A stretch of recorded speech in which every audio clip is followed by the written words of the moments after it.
walked for a short time by the side of Little Red Riding Hood. And then he said, "See, Little Red Riding Hood, how pretty the flowers are here.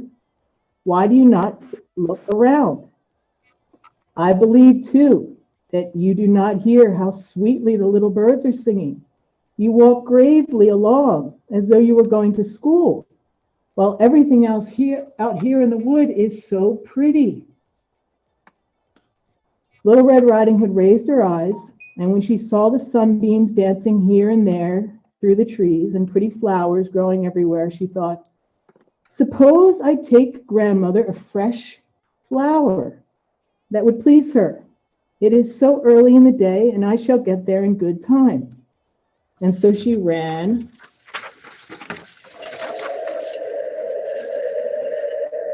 along the path into the wood to look for flowers. And whenever she had picked one, she fancied that she saw a still prettier one further on, and ran after that one, and got so deeper and deeper into the wood. Meanwhile, the wolf ran straight to the grandmother's house and knocked on the door. "Who is there?" "Little Red Riding Hood," replied the wolf. "She is bringing cake and wine. Open the door." "Lift the latch," cried out the old grandmother. "I am too weak and cannot get up." The wolf lifted the latch. The door flew open, and without saying a word, he went straight to the grandmother's bed and devoured her. Then he put on her clothes, dressed himself in her cap, laid himself in bed, and drew the curtains.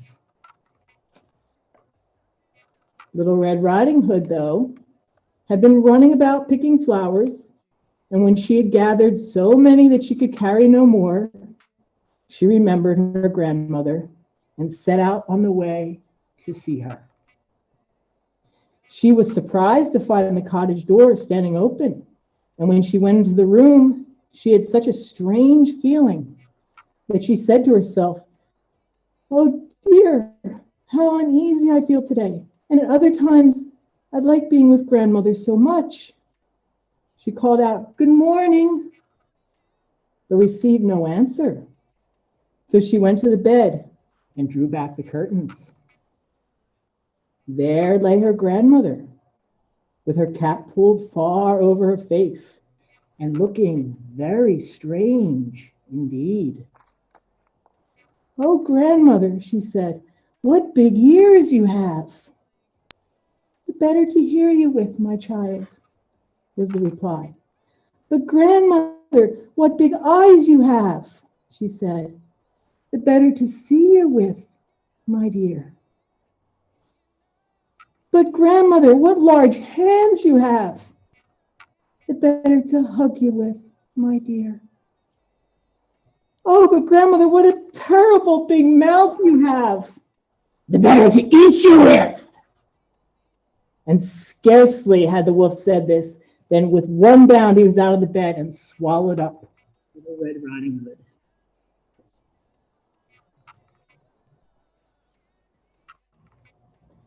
When the wolf had appeased his appetite, he lay down again in bed, fell asleep, and began to snore very loudly.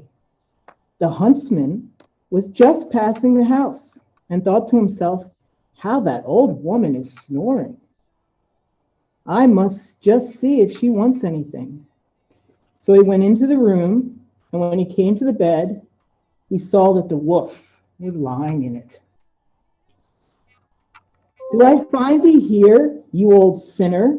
he said. "I have long sought you." Then, just as he was going to fire at him, it occurred to him that the wolf might have devoured the grandmother, and she might still be saved. So he did not fire, but took a pair of scissors and began to cut open the stomach of the sleeping wolf.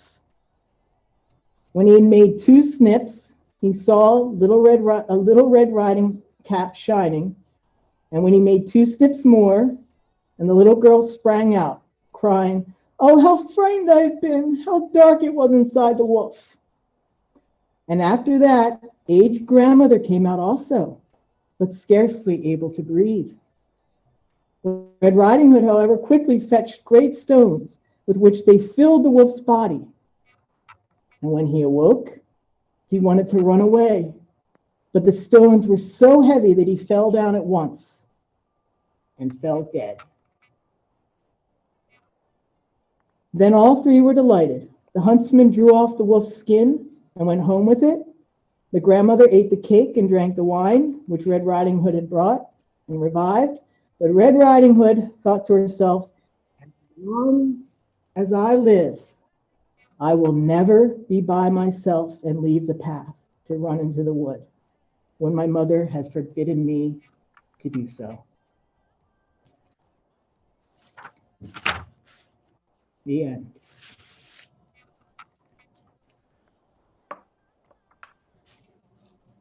That is the real story, the original story.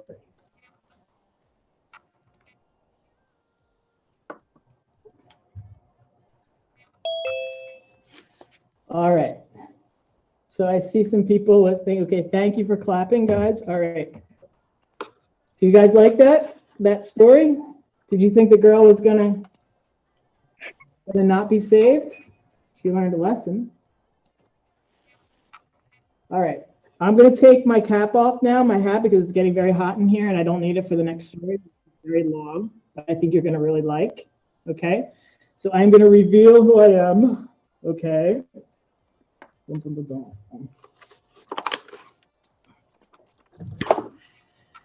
Hey guys. Well, I would have never guessed it. No? Everybody. Was I a good wolf? Okay. All right. So it's great to see you all here. I am Mr. Goldner. Okay. I am not Mr. Wolf. Okay. So hi, everybody. Good to see some of you in costumes in your Dodgers. Mr. Goldner. Yeah. It would have made it even more confusing if you didn't have your name there. Oh, okay. All right. If I was Mr. Wolf. All right. So that, guys, that's the original Grimm's fairy tale story. A lot of the fairy tales that you know have they have very different endings in the original stories, like Cinderella, okay, and Snow White. Disney's changed them, made them different. All right. But the original tales were meant to scare children into being good, okay, into behaving. All right, so the next story I'm going to read, so we're going to do a couple things here. So I'm going to read a longer story, okay? It's called The Monkey's Paw. How many of you have heard of this story? The Monkey's Paw. Okay, I see some hands up. I've heard the Simpsons version of it.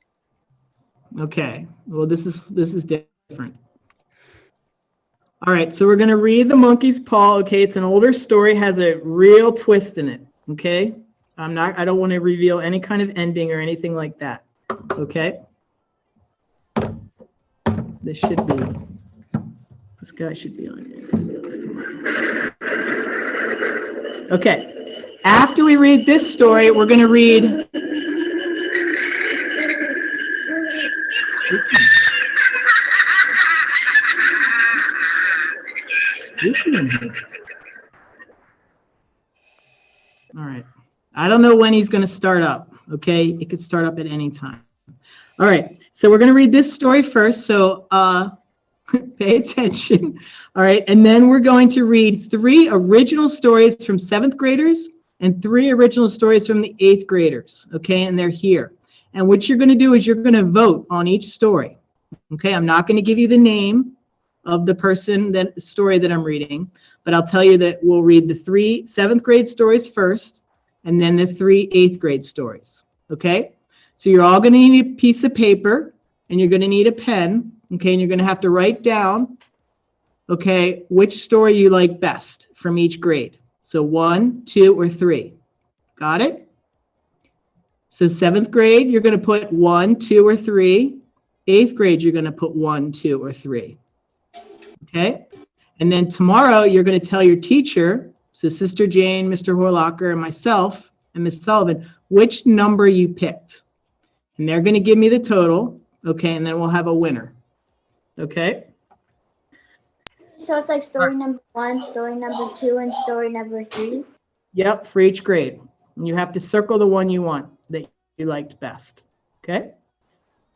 All right. So we can get that paper later. We're going to read The Monkey's Paw first.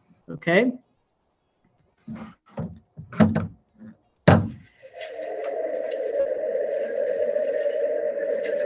Oh, yeah, I remember I like watched this Simpsons version of the monkey paw. Okay, this is similar, but so you'll know it a little bit then. Okay? This is a very scary story. All right? Okay. All right, here we go. The Monkey's Paw by W.W. Jacobs, 1902. 1902, long time ago. Outside, the night was cold and wet, but here in the small parlor of Laburnum Villa, the blinds were drawn and the fire burned brightly. Father and son were at chess. Father, who possessed ideas about the game involving radical changes, putting his king into such sharp and unnecessary pearls that it even provoked comment from the white-haired lady knitting placidly by the fire. "Listen to the wind," said Mr. White, who, having seen a fatal mistake after it was too late, was amiably desirous of preventing his son from seeing it. "I'm listening," said the boy, grimly surveying the board as he stretched out his hand. "Check, father." "I should hardly think he'd come tonight," said his father, his hand poised over the board. "Mate," replied the boy. "The worst of living out so far," bawled Mr. White with sudden and unlooked-for violence. "Of all the beastly, slushy, out-of-the-way places to live, this is the worst. The pathway's a bog, the road is covered in water. I don't know what people are thinking about. I suppose because only 2 houses are down this road, they think it doesn't matter." "Never mind, dear," said his wife soothingly. "Perhaps you'll win the next game."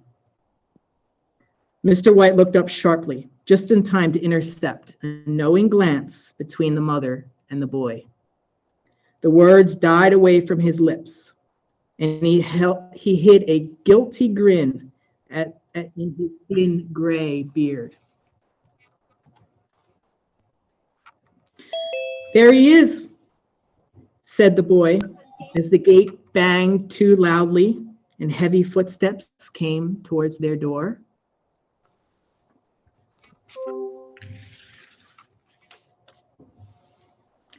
The old man rose with hospitable haste, and opening the door, he was heard condoling with the new arrival.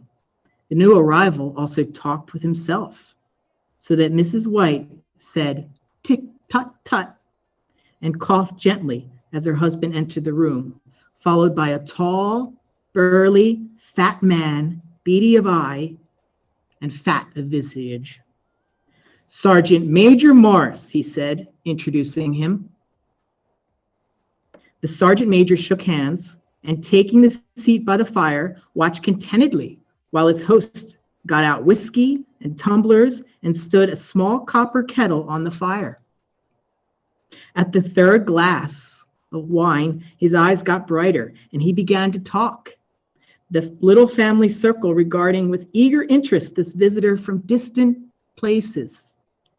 As he squared his broad shoulders in the chair and spoke of strange scenes and deeds, of wars and plagues and famine and pestilence and strange people. 21 years of it," said Mr. White, nodding at his wife and son. "When he went away, he was a slip of a youth in the warehouse. Now look at him." "He doesn't look to have taken much harm," said Mrs. White politely. "I'd like to go to India myself," said the old man, "just to look around a bit, you know." "Better where you are," said the sergeant major, shaking his head. He put down the empty glass, sighing softly, shook it again. I should like to see those old temples and sorcerers and jugglers, said the old man. What was it you started telling me about the other day? About a monkey's paw or something? Morris? Nothing, nothing, said the soldier hastily. Leastways, nothing worth hearing. Monkey's paw? Said Mrs. White curiously. Well, it's just a bit of what you might call magic, perhaps, said the sergeant major offhandedly. His three listeners leaned forward eagerly. The visitor absent-mindedly put his empty glass to his lips and then set it down again. His host filled it to the brim. To look at, said the sergeant major, fumbling in his pocket. It's just an ordinary little paw, dried to a mummy. He took something out of his pocket and showed it around. Mrs. White drew back with a grimace, but her son, taking it, examined it curiously. And what is there so special about this? Inquired Mr. White as he took it from his son and, having examined it, my classmates, placed it on the table. It had a spell put on it by an old sorcerer, said the sergeant major. A very holy man. He wanted to show that fate ruled people's lives and that those who interfered with it did so to their sorrow. He put a spell on it so that all three separate men could each have 3 wishes from it. His manner was so impassive that his hearers were conscious of their light laughter. Well, why don't you have 3 then, sir? Said the boy cleverly. The soldier regarded him in the way that middle age is wont to look at youth. I have, he said quietly, and his blotchy face whitened.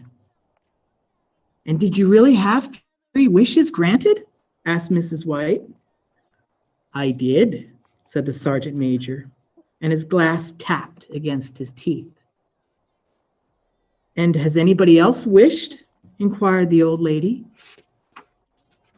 The first man had his 3 wishes. Yes, was the reply. I don't know what the first 2 were, but his 3rd wish was for death. That's how I got the paw. His tones were so grave that a hush fell upon the group. If you've had your 3 wishes, it's no good to you then now, Morris, said the old man at last. What do you keep the paw for? The soldier shook his head. Just because I want to, I suppose, he said slowly. Oh. If you could have another 3 wishes, said the old man, eyeing him keenly, would you have them then? I don't know, said the sergeant major. I don't know. He took the paw and, dangling it between his front finger and thumb, suddenly threw it upon the fire. White, with a slight cry, stooped down and snatched it off. Better let it burn, said the soldier solemnly. If you don't want it, Morris, said the old man, give it to me. I won't, said the friend doggedly. I threw it on the fire. If you keep it, don't blame me for what happens. Pitch it on the fire again like a sensible man. The other shook his head and examined his new possession closely. How do you do it? He inquired. How do you wish? Hold it up in your right hand and wish aloud, said the sergeant major. But I warn you of the consequences. Sounds like Arabian Nights, said Mrs. White as she rose and began to set the supper. Don't you think you might wish for 4 pairs of hands for me? Her husband drew the talisman from his pocket, and then all 3 burst into laughter as the sergeant major, with a look of alarm on his face, caught him by the arm.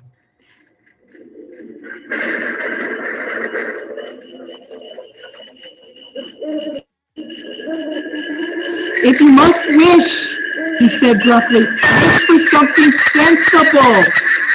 Mr. White dropped it back into his pocket, the paw, and placing chairs, motioned his friend to the table. In the business of supper, the talisman was partially forgotten, and afterward the three sat listening in an enthralled fashion to a second installment of the soldier's marvelous adventures in India. If the tale about the monkey paw is not more truthful than those he has been telling us, said the boy, as the door closed behind their guest, just in time for him to catch the last train, we won't make much of it. Did you give him anything for it? Inquired Mrs. White, regarding her husband closely. A little something, said he, coloring slightly. He didn't want it, but I made him take it. And he pressed me again to throw the paw away. Likely, said the boy with pretend horror. Why, we're going to be rich and famous and happy. Wish to be an emperor, father, to begin with. Then you won't be bossed around by women. He darted around the table, pursued by the maligned Mrs. White, armed with a towel. Mr. White took the paw from his pocket and eyed it dubiously. I don't know what to wish for, and that's a fact, he said slowly. It seems to me I've got all I want. If you only cleared the house, you'd be quite happy, wouldn't you? Said the boy, with his hand on his shoulder. Well, wish for $400 then. That'll just about do it. His father, smiling shamefacedly at his own credulity, held up the talisman as his son, with a solemn face somewhat marred by a wink to his mother, sat down at the piano and struck a few impressive chords. I wish for $400, said the old man distinctly. A fine crash from the piano greeted the words, interrupted by a shuddering cry from the old man. His wife and son ran toward him. It moved, he cried with a glance of disgust at the object as it lay on the floor. As I wished, it twisted in my hands like a snake. Well, I don't see the money, said his son, as he picked it up and placed it on the table, and I bet I never will see it. It must have been your imagination, father, said his wife, regarding him anxiously. He shook his head. Never mind, though, there's no harm done, but it did give me a shock, all the same. They sat down by the fire again, while Mr. White finished his pipe. Outside, the wind was higher than ever, and the old man stared nervously at the sound of a door banging upstairs. A silence unusual and depressing settled upon all three, which lasted until the old couple rose to go to bed for the night.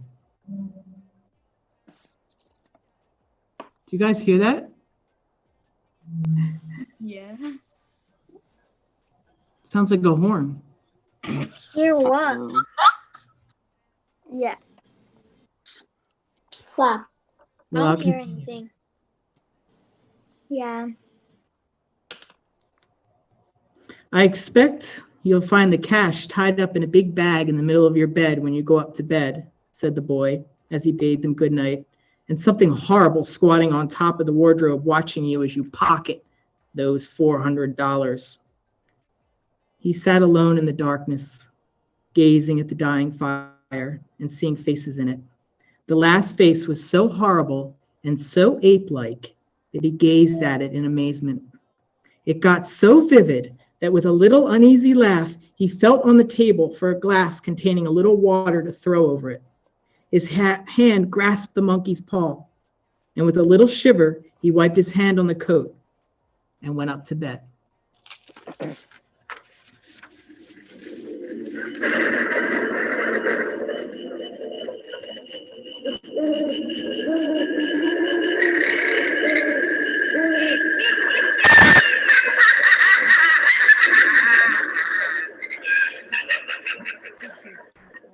In the brightness, part 2. In the brightness of the wintry sun next morning, as it streamed over the breakfast table, Herbert, the boy, laughed at his fears.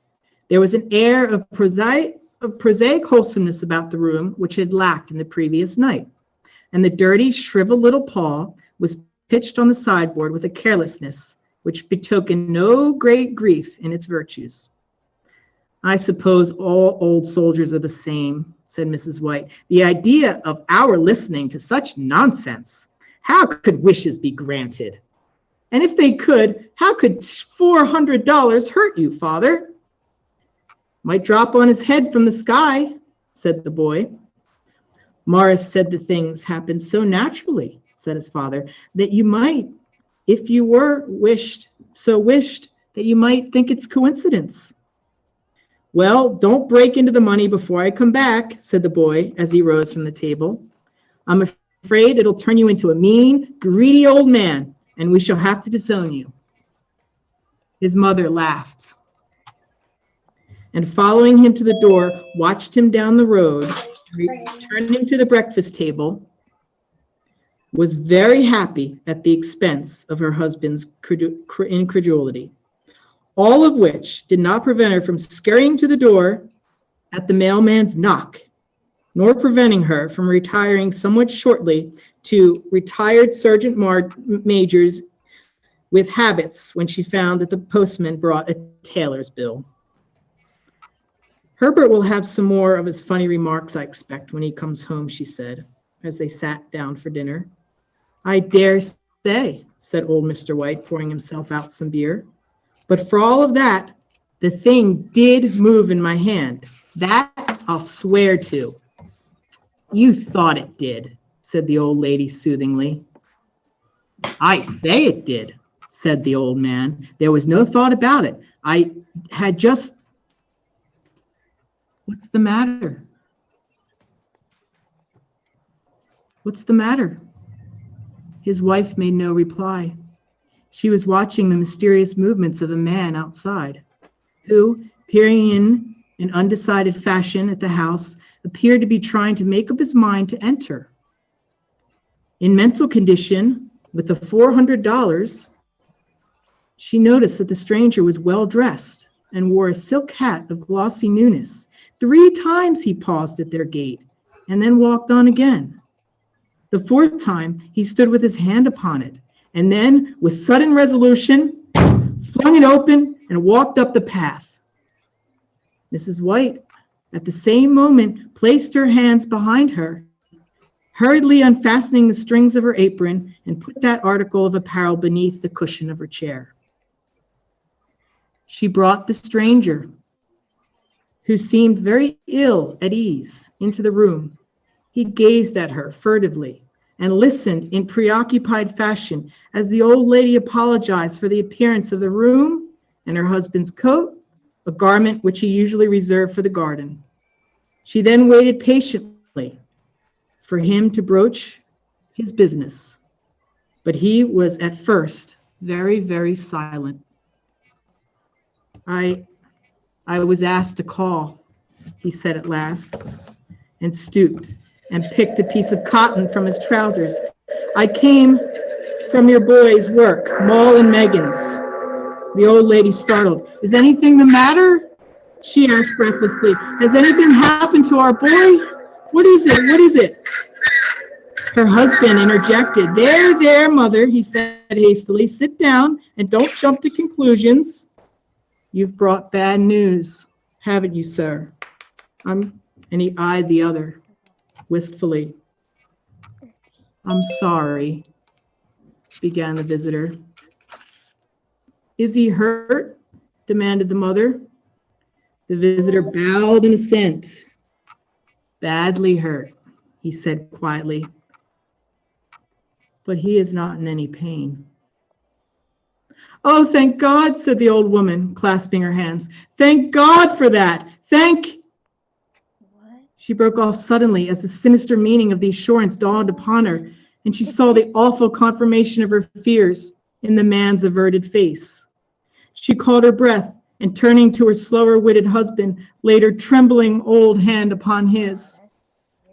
There was a long silence. He was torn to pieces in the machinery, said the visitor at length in a low voice. Caught in the machinery? Repeated Mr. White in a dazed fashion. Yes. He sat staring blankly out at the window and, taking his wife's hand between his own, pressed it as if he had been wont to do in their old dating days nearly 40 years before. He was the only one left to us, he said, turning gently to the visitor. It is hard. The other coughed and, rising, walked slowly to the window. The firm wished me to convey their sincere sympathy with you in your great loss, he said without looking around. I beg that you will understand that I am only their servant and merely obeying orders. There was no reply. The old woman's face was white, her eyes staring, her breath inaudible. On her husband's face was a look such as his friend the sergeant might have carried into his first action in battle. I was to say, and am to say, that Mogg and Meggins disclaim all responsibility for the accident, continued the other. They admit no liability at all, but in consideration of your son's services, they wish to present you with a certain sum as compensation. Mr. White dropped his wife's hands and, rising to his feet, gazed with a look of horror at his visitor. His dry lips shaped the words. How much? $400 was the answer.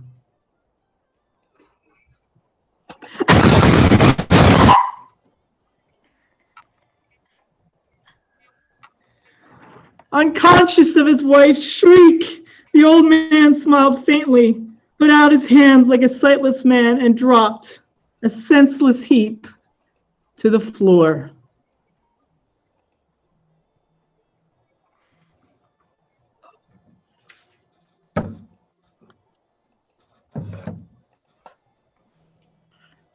Part 3. In the huge new cemetery, some 2 miles distant, the old people buried their dead and came back to a house steeped in shadow and silence. It was all over so quickly that at first they could hardly realize it, and remained in a state of exasperated expectation as though something else would happen, something else which was to lighten this load, too heavy for old hearts to hear.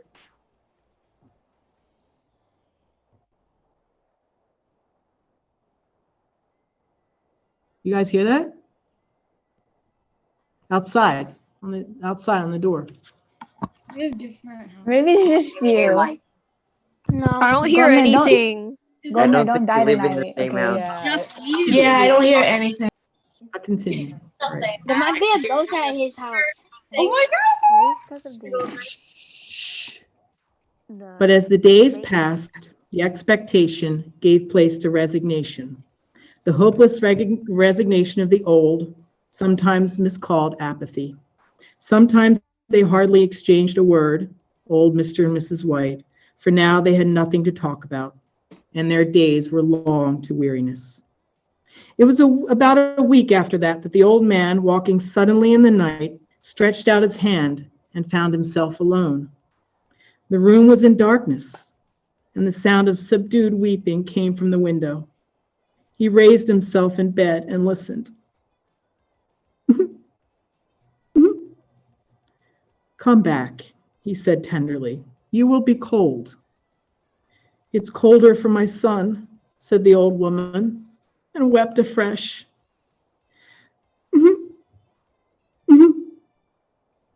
The sound of her sobs died away on his ears. The bed was warm and his eyes heavy with sleep. He dozed fitfully and then slept until a sudden wild cry from his wife awoke him with a start. The pole! The pole! The pole, she cried wildly. The monkey's paw! He started up in alarm. Where? Where is it? What's the matter? She She came stumbling across the room toward him. I wouldn't, she said quietly. You've not destroyed it. It's in the family room, on the bracket, he replied, marveling. Why? She cried and laughed together. Bending over, kissed his cheek. I only just thought of it, she said hysterically. Why didn't I think of it before? Why didn't you think of it? Think of what? He questioned. The other 2 wishes, she replied rapidly. We've only had one. We've just had one wish. Was that not enough? He demanded fiercely. No, she cried triumphantly. We have one more. Go down and get it quickly and wish our boy alive again. Wish our boy alive again.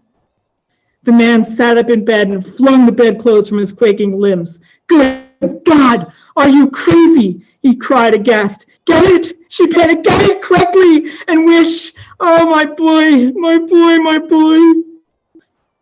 Her husband struck a match and lit the candle. Get back in bed, he said unsteadily. You don't know what you're saying. We had our first wish granted, said the old woman fearfully. Why not the second wish? Why won't that be granted? A coincidence, stammered the old man. Go, get it, and make a wish, cried the old woman, quavering with excitement. The old man turned and regarded her. His voice shook. He has been dead 10 days. And besides, I would not tell you anything else, but I could only recognize him by his clothing. If he was too terrible for you to see then, what does he look like now? Bring him back, cried the old woman, and dragged him to the door. Do you think that I fear the child that I raised? He went down in the darkness and felt his way to the family room and then to the mantelpiece. The talisman, the monkey's paw, was in its place, and a horrible fear that the unspoken wish might bring back his mutilated son before he could escape from the room, seized upon him, and he caught his breath as he found that he had lost the direction of the door. His brow cold with sweat, he felt his way around the table and groping along the wall until he found himself in the small passageway to the family room with the unwholesome thing in his hand. Even his wife's face changed as he entered the bedroom. It was white and expectant, and to his fears seemed to have an unnatural look upon it. He was afraid of her. Wish! She cried in a strong voice. Wish! It is foolish and wicked, he faltered. Wish! Repeated his wife. He raised his hand. I wish my son alive again. The talisman fell to the floor, and he regarded it fearfully. Then he sank trembling in the chair as the old woman with burning eyes walked to the window and raised the blind. He sat until he was chilled with the cold, glancing occasionally at the figure of the old woman peering through the window. The candle end, which had burnt below the rim of the china candlestick, was throwing pulsating shadows on the ceilings and walls until with a flicker larger than the rest it expired. The old man, with an unspeakable sense of relief at the failure of the talisman, crept back to his bed, and a minute or two afterward the old woman came silently and quietly beside him. Neither spoke, but both lay silently listening to the ticking of the clock. A stair creaked, and a squeaky mouse scurried noisily through the wall. The darkness was oppressive, and after lying for some time, screwing up his courage, the husband took a box of matches and, striking one, went downstairs to get a candle. At the foot of the stairs, the match went out, and he paused to strike another, and at the same moment, a knock, so quiet and stealthily as to be secretly audible, sounded on the front door. The matches fell from his hand. He stood motionless, his breath suspended until the knock was repeated. Then he turned and fled softly back to his room and closed the door behind him. A third knock sounded throughout the house. "What's that?" cried the old woman, starting up. "A rat," said the man in shaking tones. "A rat. It passed me on the stairs." His wife sat up in bed listening. A loud knock resounded through the house. "It's Herbert! It's my son!" she screamed. "It's my boy!" She ran to the door.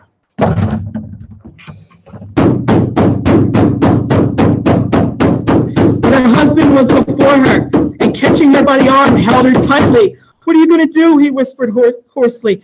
"It's my boy! It's Herbert!" she cried, struggling mechanically.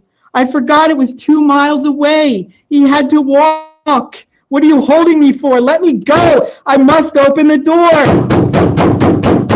"For God's sakes, don't let him in," cried the old man, trembling. "You're afraid of your own son?" she cried, struggling. "Let me go. I'm coming, my son. I'm coming." There was another knock, and another, and another. The old woman, with a sudden wrench, broke free and ran from the room. Her husband followed to the landing and called after her, appealingly, as she hurried downstairs. He heard the chain rattle back and the bottom bolt drawn slowly and swiftly from the socket. Then the old woman's voice, straining and panting. "The bolt!" she cried loudly. "The bolt! Come down! I can't reach the top bolt!" But her husband was on his hands and knees, groping wildly on the floor in search of the pawl. If he could only find it before the thing outside got in. A perfect fuselage of knocks reverberated through the house. And he heard the scraping of a chair as his wife put it down in passage against the door. He heard the creaking of the bolt as it came slowly back. And at the same moment, he found the monkey's paw and frantically breathed his third and final wish. The knocking ceased suddenly, although the echoes of it were still in the house. He heard the chair drawn back and the door opened. A cold wind rushed up the staircase, and a long, loud wail, "No!" of disappointment and misery from his wife gave him courage to run down to her side and then to the gate beyond. The street lamp flickering opposite shone a quiet and deserted road. The end.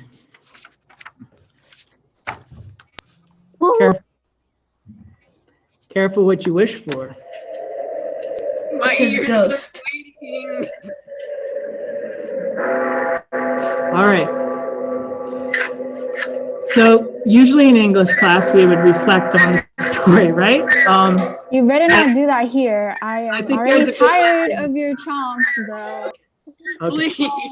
Please. Especially Re-speaking. those quotes, man. Yeah, they're so hard to What's an illusion? All right, guys. So I hope you liked that story. It's pretty famous. Okay. I'll maybe show you guys what a monkey's paw. They have them in India. They're talismans. Wait, are we reading the 7th grade stories now? Yep. They're like literally monkey's paws that are cut off. Okay, so now I'm going to read the 7th and 8th grade story. So here's where you need to get a piece of paper. Everyone that's in the room is going to vote, okay, for their favorite story. All right? Okay. So these are all, so I had a lot of stories to go through and had great stories, and I picked out 3 each from the class because I simply wouldn't be able to have time to read them all. Okay? So what you're going to do is you're going to get a piece of paper. So everyone get a piece of paper. Everyone that wants to vote, I'll give you a minute or so. Okay? This is going to be fun. Okay? You're going to put, on the paper, you're going to put 7th grade. Okay? And then you're going to put under 7th grade, or you can write 7th grade story. Okay? This is anyone who wants to vote. Whether we get 20 people or everybody, okay? The winners will still be announced. Okay, so get seventh grade story, okay? And then write under seventh grade story, write 1, 2, 3, okay?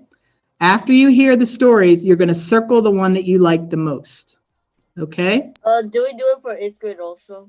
Yep, and then skip a couple lines and then put 8th grade story, and then put 1, 2, and 3, okay? And then you're gonna circle the 8th grade story that you like the most, okay?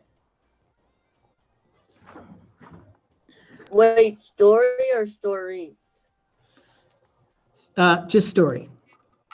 Okay, you're only going to vote for one story. I only have the 7th and 8th grade stories. I think it's only 7th and 8th grade that did this. Okay? All right. Thumbs up if you have your voting paper ready to go. Thumbs up. Okay, thumbs up. Okay. All right, good. Do we have to skip a line after 7th grade story? If you want to, Rex, just so I know which, because what your teacher, I'm going to tell your teachers, so 5th and 6th graders, I'm going to let Mr. Horlocker know and Sister Jane know, and they're going to ask you what story you liked from each of the 7th and 8th grade, okay? And you're going to tell them story 1, 2, or 3, okay? And then Sister Jane will give me the total, okay? And so will Mr. Horlocker. All right, so now these are really good stories, okay? Very creative, and this kind of shows off, okay, a little bit of what, good writing can do, okay, and what some of these 7th graders and 8th graders are writing here, okay? Again, there were a lot of stories to choose from. All right, so here we go. We'll do the 7th grade stories first, and then we will do the 8th grade stories.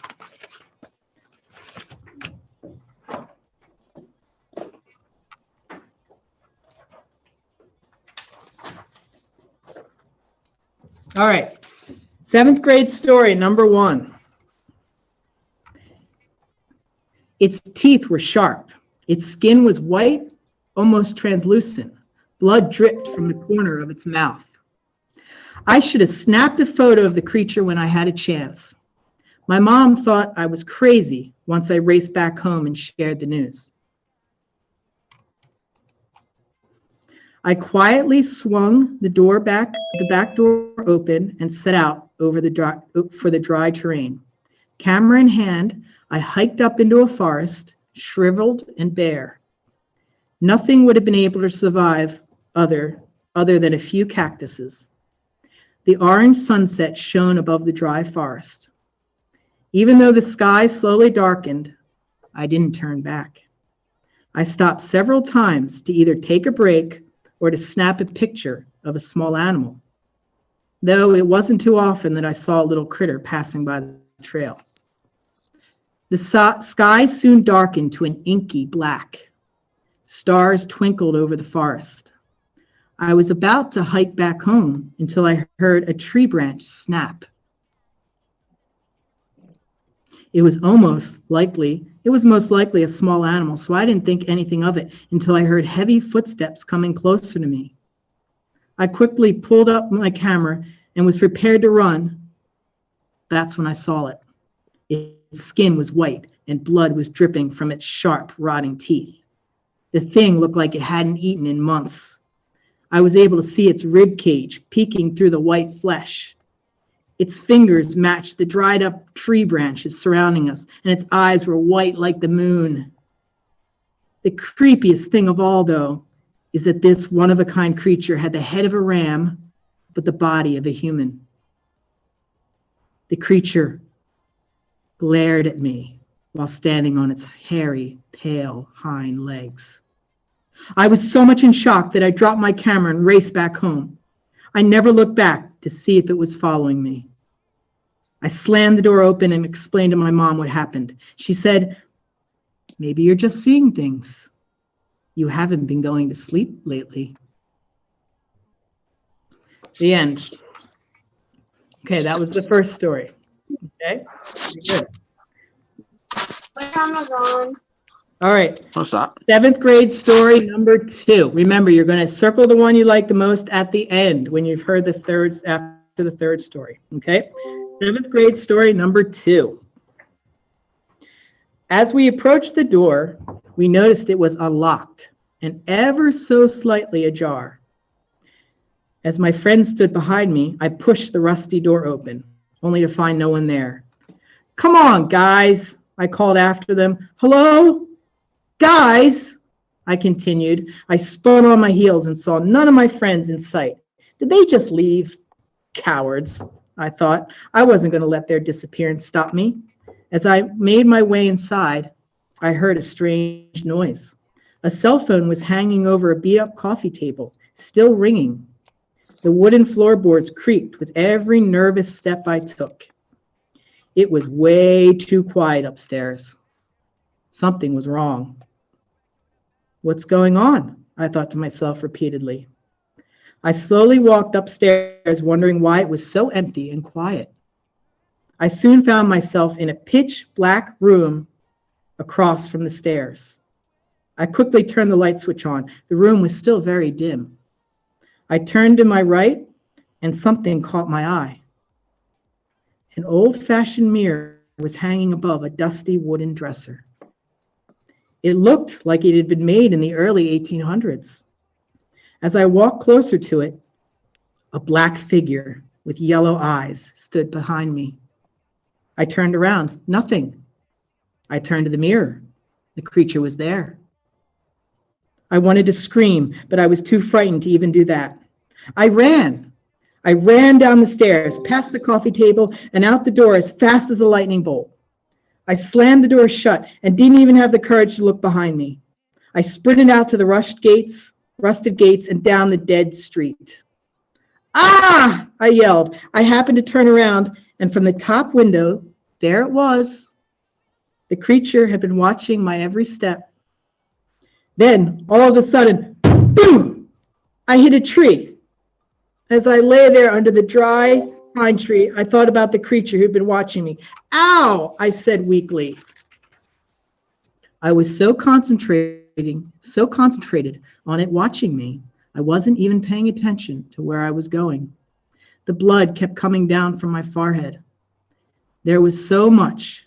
It was like a stream. Was it bad luck for going into that house?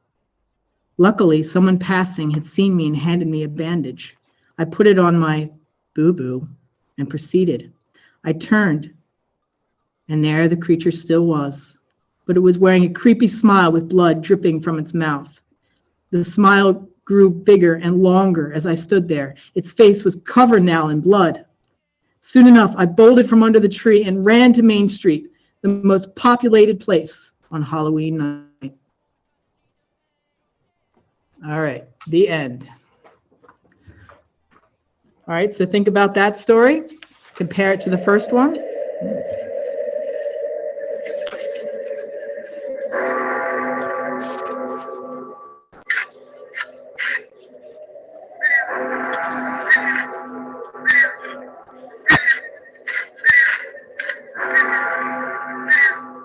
Okay, so 7th grade story number 3. After this story, guys, you are going to vote on the one that you like the most. Okay?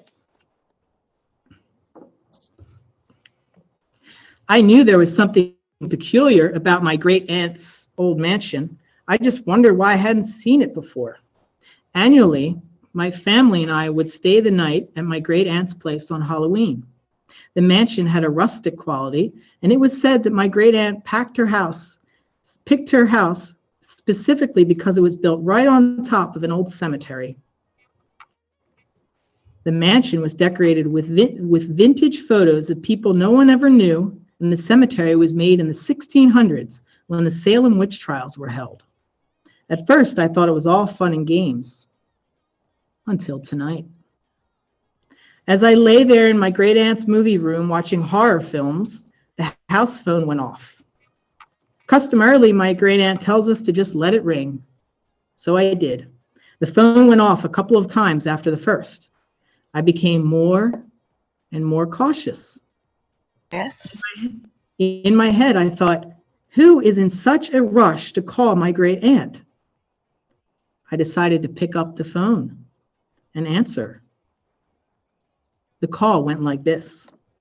Hello, I said. The phone static went on. Said the person on the other end. I dropped the phone, letting it hang from the cord. I was paralyzed. I must have gotten so frightened to the point where I couldn't move. I heard a deafening, high-pitched screech over the phone. It sounded like it came from a young girl, a young, stressed teenage girl about my age. I went back to watch my movie, and the phone rang again.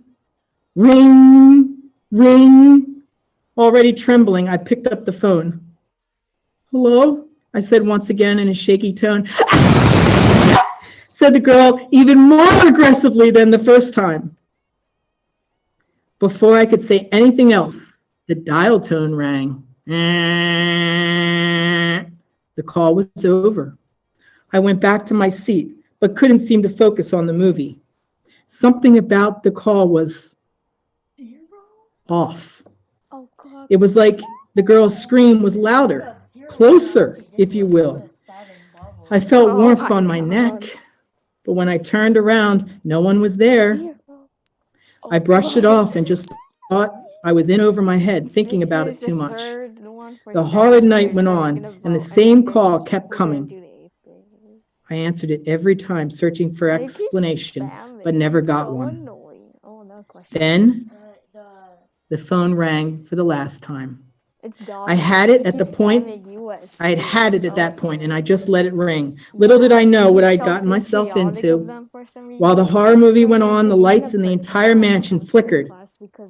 And then darkness, pitch black darkness surrounded me. At the time, I was thankful that the movie screen provided some light. But as I stared closer, the movie started glitching, making loud whispers and evil laughs. I saw a girl. She was as pale as a ghost, with black hair covering her face, big sharp chompers, eyes sewed closed, and a bloody nightgown on.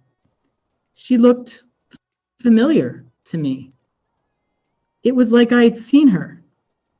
But where? Before I could run, she pounced out of the movie screen and directly on me. I wrestled, trying to get her off. I attempted sprinting to the front door for a quick escape, but she got on all fours and crawled up to the door, blocking my way. It was like she was possessed. I ran around the house, trying to keep my distance, and soon enough, she slammed her head on the door frame of the kitchen. Ow. She was unconscious, but I knew not for long. I could have escaped, but that might have caused even more danger. I ran into my great aunt's office, locked the door, and scanned through all her books, looking for an answer. I started hyperventilating because I could hear the footsteps getting closer. Thud, thud, thud. I crawled into the corner, accepting my death. But that is when I remembered my great aunt's biggest rule in the house. When you're in trouble, find the light. Of course, that was metaphorical, but in my case, I took it literally. I rapidly opened the door and shoved the possessed girl out of my way. She got on all fours again and yelled, "I'm coming!"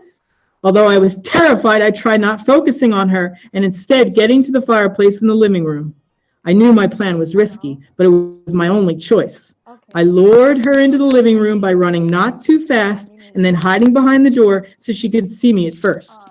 I was able to catch my breath for a few seconds, and then a picture flashed into my head. Her photo was on one of the walls. She was a possessed, dead girl. Snapping out of my vision and getting back to the matter at hand, I watched carefully as she crept in slowly. I leapt on top of her, bringing her to the ground. I wrapped my arms around her so she couldn't escape and dragged her to the fire. She was biting and scratching me to loosen my grip. I shoved her in the fireplace, making sure to keep the door locked so she couldn't get out. I watched as she melted away, screeching for help. As the last of her melted away, a smirk on her face grew, and her last words were, "I'll see you soon, bestie." All the lights came back on within seconds, but what she said lingered in my head. Soon? Bestie? What does that mean? For the rest of the night, I couldn't stop thinking about it.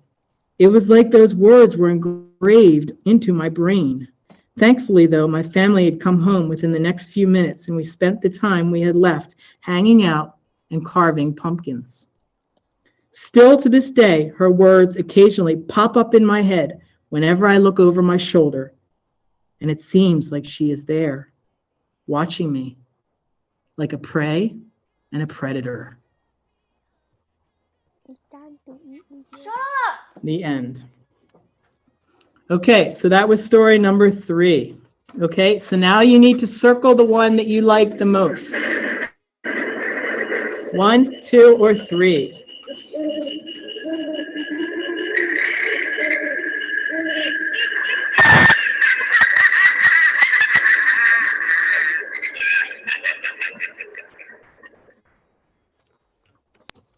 All right, so think about it. Okay, the first story with the monster. Okay, the second story with this scary creature in the house, the running girl, and then the third story with the possessed girl. All right, thumbs up if you've circled, if you voted for your favorite story. Thumbs up.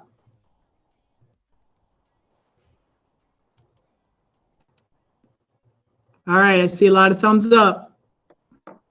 Okay, remember, I'm going to ask Mr. Horlocker and Sister Jane to tally these up, okay, tomorrow. Okay, don't give away your answer to anybody, please. Okay?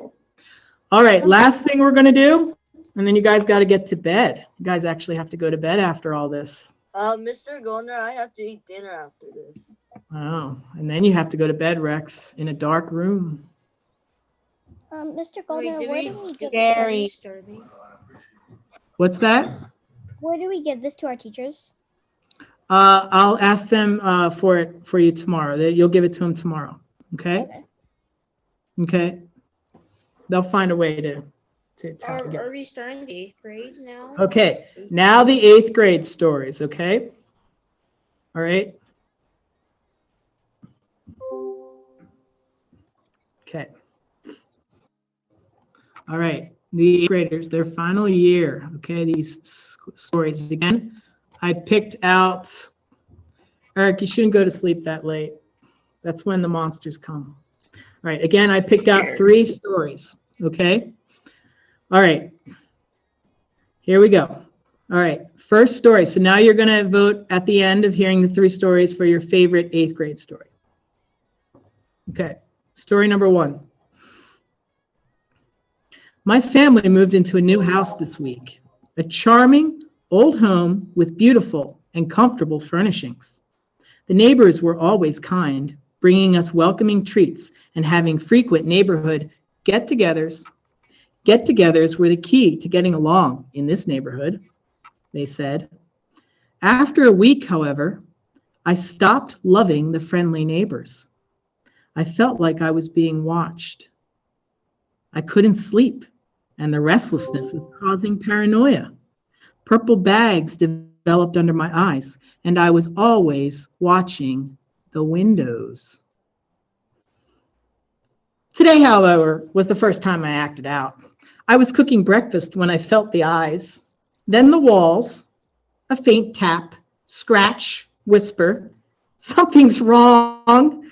I put my ear against the wall and heard it again. Tap, whisper, scratch, whisper. Louder every time. Tap, whisper, scratch, tap, whisper, scratch, tap, whisper, scratch, tap, whisper, scratch. In a desperate attempt to regain my sanity, I ripped through the drywall to find something truly disturbing. Tens and tens of jars, all filled with eyeballs, staring at me.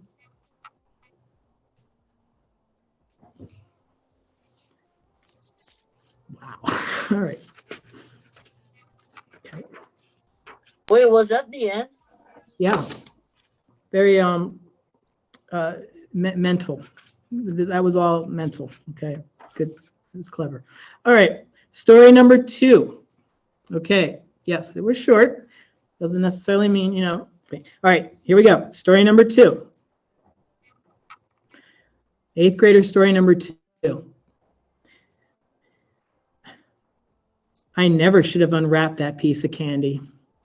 It was a Halloween night, and the old man who just moved next door seemed so nice and friendly. The old man had a basket.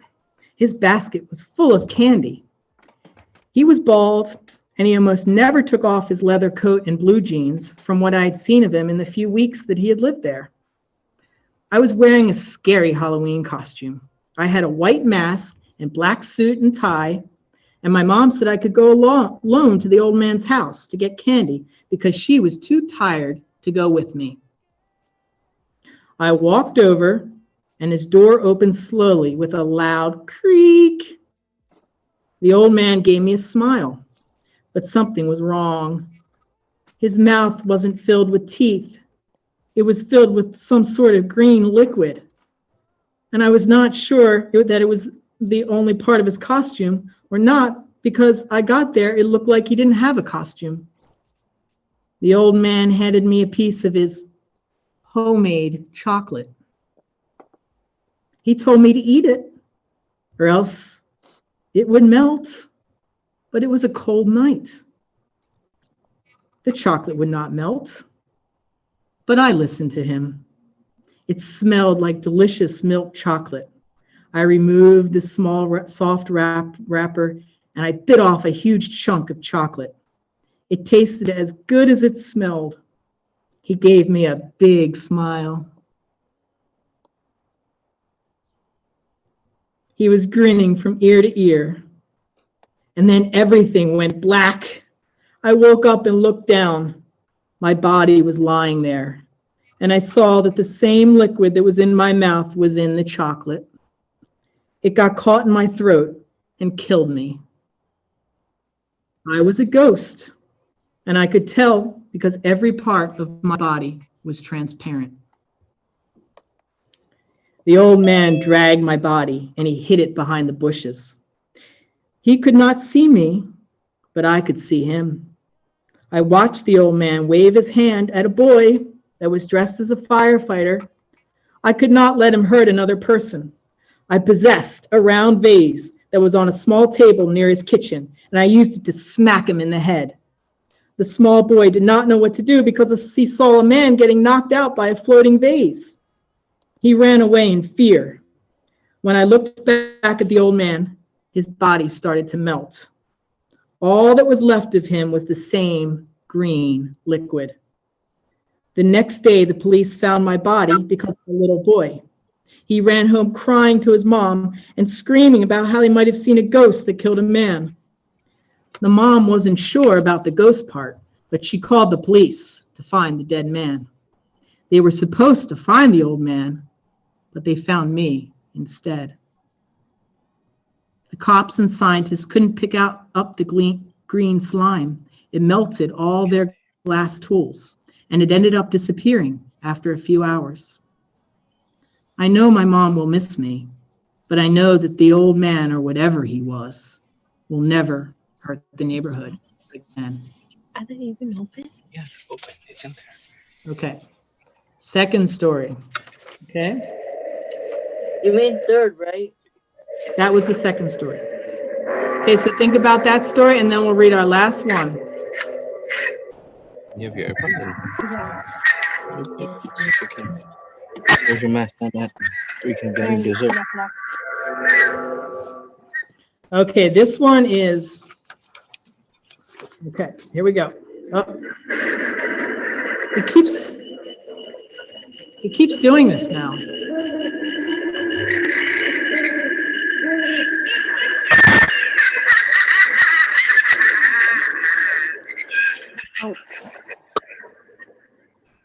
Mr. Goldner. Right. Yes. All right, here we go. Story number 3. And then you're going to vote. The phone wouldn't stop ringing every time. Hello? Static. Screaming! Dial tone. It went on like this for minutes. At first, I thought it was a prank. It would make sense. Halloween was right around the corner. But now I was reaching the last of my patience. Whoever this person was, they were taking it way too far for a prank. I stayed in front of the phone, waiting for it to ring again. This person was going to get a piece of my mind. I didn't hesitate. The moment I heard the irritating, loud ringing. Is that it? Is that it? There's more in the back. Guys, we have, we need to make sure we're muted. ZIYANNA. Make sure we turn mute on. All right, so to make this fair, I'm going to restart this story, okay? All right. The phone wouldn't stop ringing. Every time. Hello? Static. Screaming! Then a dial tone. It went on like this for minutes. At first, I thought it was a prank. It would make sense. Halloween was right around the corner. But now I was reaching the last of my patience. Whoever this person was, they were taking it way too far for a prank. I stayed in front of the phone, waiting for it to ring again. This person was going to get a piece of my mind. I didn't hesitate the moment I heard the irritating, loud ringing. But before I could even get a word in, the person on the other line laughed. It was a creepy, almost psychotic laugh. It sent chills down my spine. You better leave now if you want to live, it suggested eerily. For a moment, I was struck with fear. My mind went blank. The words were supposed to come out of my mouth, but they stayed put in my throat. What the heck? Stop with your stupid pranks, or I'll notify the police, I snapped when I was finally able to collect my thoughts. I slammed the phone back into the stand. I waited there for about a minute to see if this person would call again. They didn't. It really was just a prank. I carried on through the day, shoving the memories of those phone calls into a deep corner of my mind. Hours had passed and the night had already fallen. I was in the bathroom brushing my teeth. While scrubbing my teeth with a toothbrush, the power went out. Great. I first tested to see if the water was working. Thankfully, it was. I rinsed my mouth before deciding to check out what had happened and why it was so dark. I remembered I kept a flashlight in my bedroom. Being in total darkness made it hard to exit the bathroom, however. I had to feel my way out. I ran into multiple objects while looking for the nightstand. I was sure going to bruise my skin later on. My hand collided with something, causing it to fall on the floor with a loud clang. I bent down to pick it up.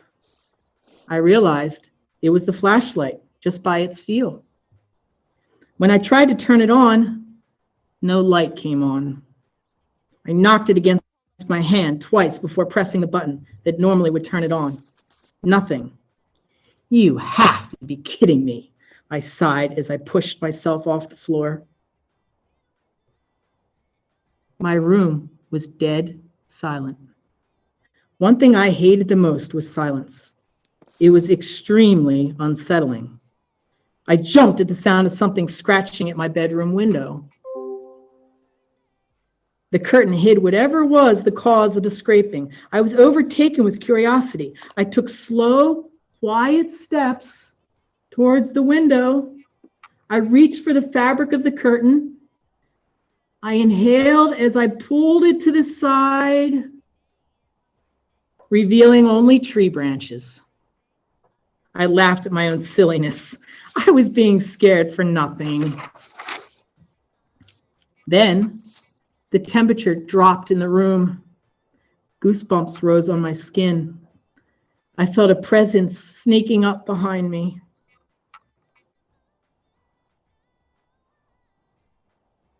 That doesn't make sense. Why do I feel like someone's behind me? There isn't anyone else here but me. I don't have any pets or roommates. All the doors and windows are locked. So how? My thoughts were interrupted by a hand wrapping over my nose and mouth. It was rough, and the nails pressed into my cheek were long and sharp. They smelled like dirt. My eyes and hands were trembling. My mind was screaming at me to run, but my body refused to cooperate. I stayed glued on the wooden floor. The person brought their mouth close to my ear. Their breath fanned against my earlobe. They chuckled. The creepiness felt was so familiar. The phone call. This laugh belonged to the person on the phone call. I told you that you should have left if you wanted to live, they whispered. Well, it's not like the others listened either. Others?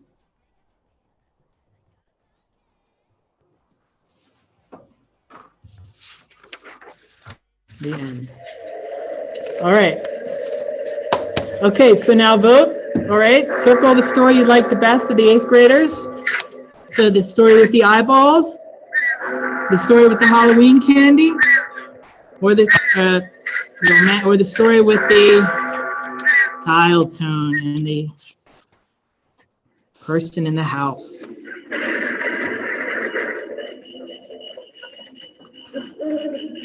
All right, guys. Wait, is that it? Yeah, that's it, guys. So, I have to watch the rest of the Dodger game. all right. So before you leave, make sure that you voted. Okay. These are great stories. There are plenty more, but it is 8:30. We've been at this an hour and a half. It's been a great time with all of you. Okay. I really enjoyed this. No, my desk is okay. I'm going to turn on the lights here. Okay.